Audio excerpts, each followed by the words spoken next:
Jihad jalannya Nabi Muhammad. Dakwah jalannya Nabi Muhammad. Amr ma'ruf jalannya Nabi Muhammad. Nahi mungkar jalannya Nabi Muhammad. Tapi cacian bukan jalannya Nabi, itu jalannya setan. Menyebar kedengkian, provokasi, namimah, itu jalannya iblis, bukan jalannya Nabi Muhammad.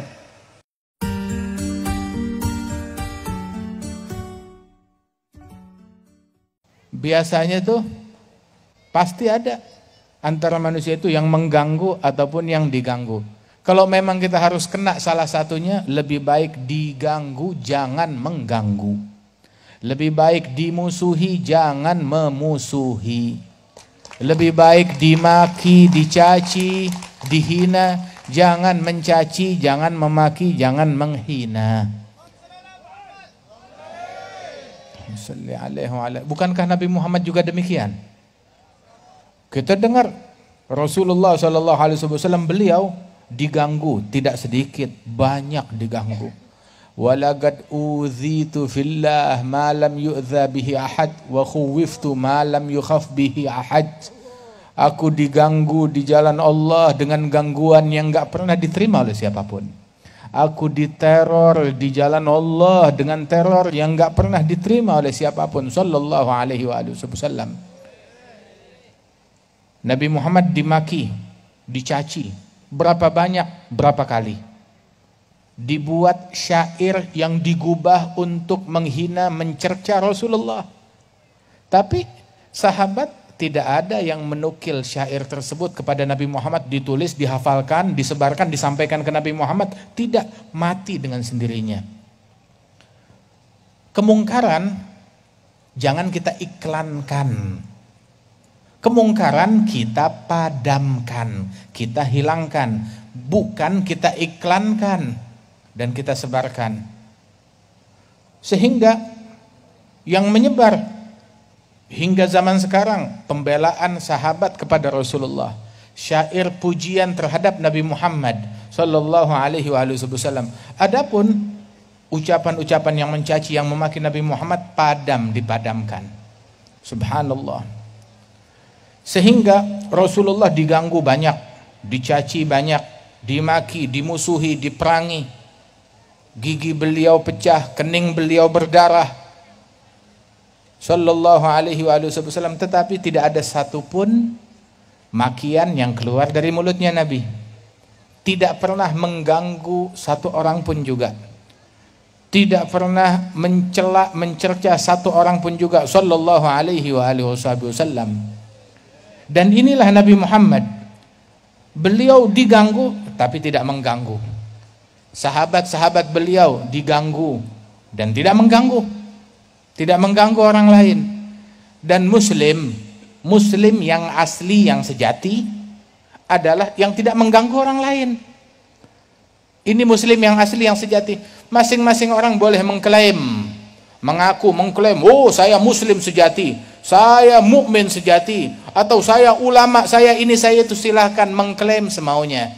Tapi ucapan yang paling benar, pembuktian yang paling benar, standar yang paling benar yang ditetapkan oleh Nabi Muhammad sallallahu alaihi wasallam, al-muslim man salimal muslimun min lisanihi wa yadihi.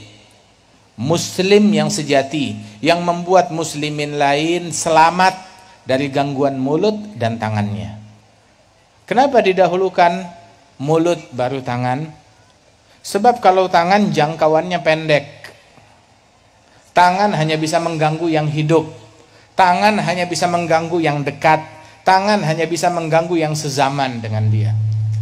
Tetapi kalau mulut, Masya Allah, bisa lintas negara, lintas provinsi, mengganggu yang dekat maupun yang jauh, yang kenal maupun yang tidak kenal. Bisa mengganggu yang hidup maupun yang mati. Bisa mengganggu yang sezaman maupun yang beda zaman. Itu mulut. Karena itu bahaya mulut lebih besar dari bahaya tangan. Dikedepankan. Muslim sejati adalah yang membuat muslimin lain selamat dari gangguan mulut dan tangannya. Al-mu'min, mukmin yang sejati, man aminahun nas, yang membuat manusia lain merasa aman terhadap a'radihim wa amwalihim, terhadap kehormatan mereka dan terhadap harta mereka. Membuat orang lain aman, harta saya nggak bakal diganggu, saya nggak bakal dimaki, nggak bakal dicaci, nggak bakal digosip, nggak bakal difitnah. Ini mukmin yang sejati. Jadi kalau ada muslim mukmin mengganggu orang lain dengan mulutnya, maka keislamannya itu harus diperbaiki. Jangan-jangan Islamnya abal-abal, imannya bukan iman yang sejati. Perbaiki Islam kita, iman kita. Dan juga fahami isyarat dari Nabi Muhammad, man aminahun nas, yang membuat manusia lain merasa aman. Tahu kan manusia? Manusia mencakup muslim dan kafir. Manusia, siapa manusia lain? Baik dia muslim ataupun non muslim, merasa aman terhadap gangguannya, tidak mengganggu orang lain. Berapa banyak di dalam hadis disebutkan bahwa Rasulullah Shallallahu Alaihi Wasallam tidak pernah menggunakan tangannya untuk memukul muslim atau budak atau manusia atau bahkan binatang. Tidak pernah dipukul oleh Nabi Muhammad illa di dalam jihad fisabilillah. Lain daripada itu, tangannya Rasulullah Shallallahu Alaihi Wasallam tidak memukul manusia, tidak memukul budak hamba sahaya, tidak memukul muslim, kafir, bahkan juga terhadap hewan dan binatang. Sallallahu Alaihi Wasallam. Beliau orang yang paling faham makna asyidda'u 'alal kuffar. Kalau kita mau jadi orang yang asyidda 'alal kuffar, jadilah asyidda 'alal kuffar versi Rasulullah Sallallahu Alaihi Wasallam. Beliau orang yang paling faham akan makna jihad. Kalau kita mau jihad versi Nabi Muhammad Sallallahu Alaihi Wasallam, bukan sesuatu yang dikemas dengan kemasan jihad, akan tetapi dalamnya jahat. Jihad jalannya Nabi Muhammad, dakwah jalannya Nabi Muhammad, amar ma'ruf jalannya Nabi Muhammad, nahi mungkar jalannya Nabi Muhammad. Tapi cacian bukan jalannya Nabi, itu jalannya setan. Menyebar kedengkian, provokasi, namimah, itu jalannya iblis, bukan jalannya Nabi Muhammad. Itu jalannya syaitan. Menyebar kebohongan, berita palsu dia sebarkan, itu bukan jalannya Nabi Muhammad. Bukan dakwah, bukan nahi mungkar, bukan amar ma'ruf, bukan jihad, bukan jalannya Nabi, ada jalannya syaitan. Bukan jalannya Rasulullah Sallallahu Alaihi Wasallam. Mengganggu orang lain, menebarkan kebencian, ngajak orang bermusuhan, itu bukan jalannya Nabi Muhammad Sallallahu Alaihi Wasallam. Itu jalannya syaitan. Sehingga Rasulullah Sallallahu Alaihi Wasallam, beliau teladan yang sempurna dalam dakwah. Kita ikut ulama kalau ulamanya ikut Nabi Muhammad Sallallahu Alaihi Wasallam. Kita pasrah kepada ulama yang ikutin kepada Nabi Muhammad Sallallahu Alaihi Wasallam. Walidzalik, nggak setiap orang yang mengklaim ilmu terus kita telan bulat-bulat. Lihat siapa orangnya, sanadnya nyambung atau enggak. Dibilang bahwasanya inna hadzal ilma din falyanzur ahadukum amman ya'khudhu dinah. Ilmu ini adalah agama, lihat-lihat dari siapa kita mengambil agama kita. Dan masyarakat Indonesia secara umum, masyarakat Madura secara khusus, kita ahlus sunnah wal jamaah yang mengambil keilmuan kita, agama kita dari ulama yang jelas asal usulnya, menyambung sanadnya kepada Nabi Muhammad Sallallahu Alaihi Wasallam, yang berguru kepada para ulama di Makkah, yang berguru kepada para ulama di Hadramaut, yang berguru kepada para ulama di Madinah Al-Munawwarah, dan bukan ulama yang enggak jelas. Lah, ulama yang jelas seperti Syekh Muhammad bin Ali Al-Maliki, wa di antara mereka juga yang jumpa berguru kepada Sayyid Alawi bin Abbas Al-Maliki, wa hum min masyayikhil walid min Agran Al-Jadd Salim. Kemudian juga yang berguru kepada Sayyid Abbas bin Ali al-Maliki.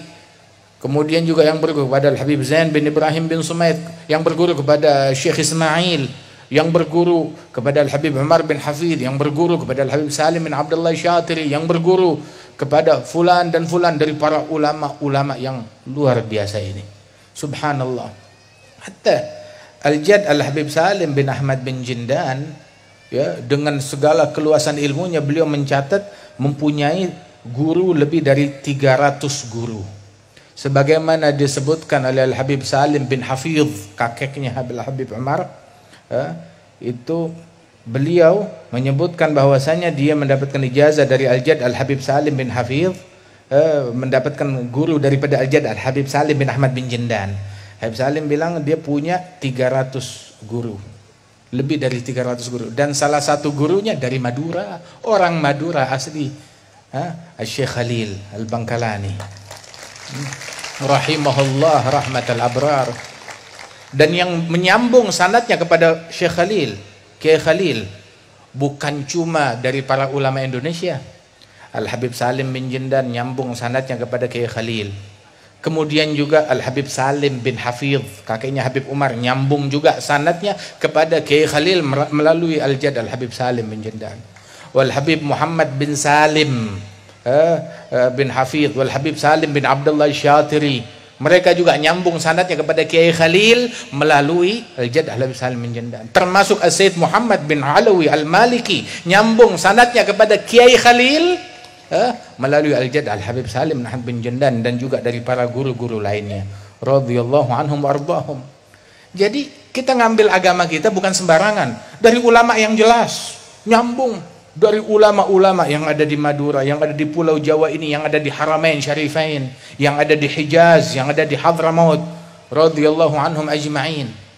Ahlus sanad, orang yang sanadnya jelas asal usulnya, yang ilmunya jelas, yang mana mereka mengambil keilmuan tersebut dengan sanad yang jelas di dalam an-nusus wa fahmin nusus. Dalam nas-nasnya tersebut sanadnya nyambung, dalam pemahaman juga pemahamannya nyambung dengan sanad yang bersilsilah, bukan pemahaman ngarang sendiri, merangkai makna dakwah, dia ngarang sendiri apa artinya dakwah, dia ngarang sendiri apa artinya jihad, bukan, tetapi dia memahami makna jihad dengan pemahaman yang difahami oleh gurunya. Gurunya memahami makna jihad dengan pemahaman yang difahami oleh gurunya lagi, terus bersilsilah sampai kepada para syuyukh, para ulama, tabi'in, sampai sahabat Rasulullah sallallahu alaihi wasallam. Begitu juga memahami makna dakwah, begitu juga memahami makna asyidda 'alal kufar, begitu juga memahami makna amar ma'ruf, makna nahi mungkar, dengan sanad pemahaman yang sanadnya nyambung.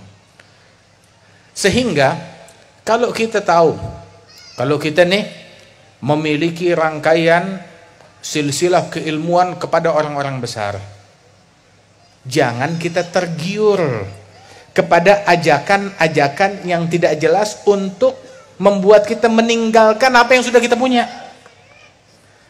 Yaqul al-Imam al-Arif billah Al-Habib Ali bin Hasan al-Attas, itu beliau bilang, man jimaluh ma'uh mahu ilal ghair murjil. Barang siapa yang punya ontak sendiri, dia punya ontak sendiri, maka jangan dia tinggalkan ontaknya ngikut numpang jalan dengan orang lain yang tidak punya ontak, jalan kaki nggak pakai sendal di jalan yang penuh kotoran. Dia punya ontak sendiri, maka kendarai ontaknya, ikut dengan rombongannya, ikut dengan gerbongnya sendiri. Bukan dia cari kepada orang lain, nggak taunya tuh orang tidak punya onta, ujalan kaki, nggak pakai sendal, ujalannya nggak jelas, nyasar akhirnya. Wala tattabi'us subul, jangan ikuti jalan-jalan yang tidak jelas, yang memecah kita dari jalannya Allah subhanahu wa ta'ala. Ikuti jalan yang sudah jelas, para masyayikh, para ulama kita yang ada di Madura ini, yang sanadnya nyambung semuanya dengan kita, dengan para habaib, dengan para ulama. Ini sanadnya semuanya nyambung, sama, bermuara kepada muara yang sama.